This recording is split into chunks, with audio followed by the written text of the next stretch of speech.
Over the last few years, we've seen some significant swings in performance between value and growth stocks.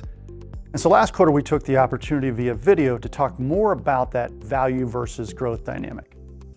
Towards the end of that video, we shared this slide.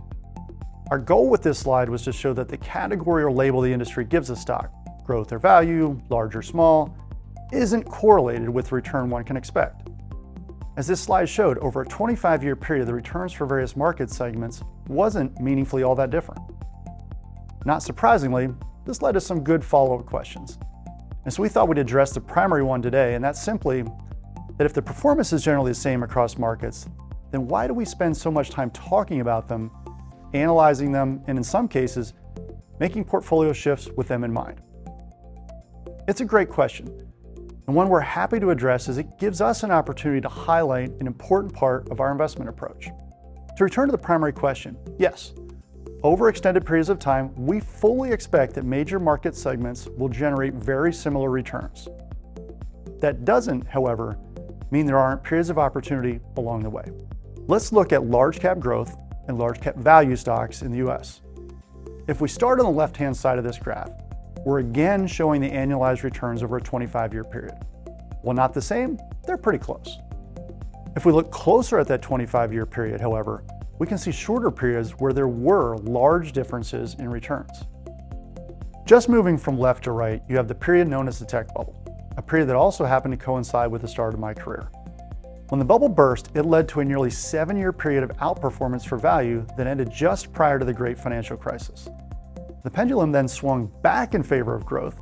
That lasted for more than 14 years. Keep in mind, the numbers in this graph are annualized, so the cumulative differential returns over such long periods is enormous.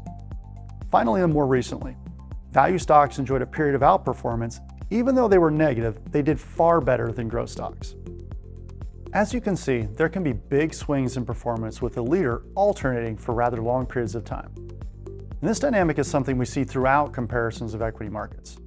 We won't go into it as much detail, but here's another example where we're comparing US large cap stocks to US small cap stocks. We again see that same alternating pattern. Let's go back to the growth versus value comparison and look at the data in a slightly different way. This graph shows the cumulative return differential between the two over time with that same 1998 start date. Similar story or concept, just a different way of looking at it. The reason we wanted to show it this way was so that we could add in an important piece from our investment process, our valuation metric. In our work, we put together a valuation measure that helps us judge the relative attractiveness between two different investments. In this case, our black line illustrates our valuation score for growth versus value within US large cap stocks. What is very obvious is that our valuation score appears to follow a very similar path or pattern. That's not unusual or surprising.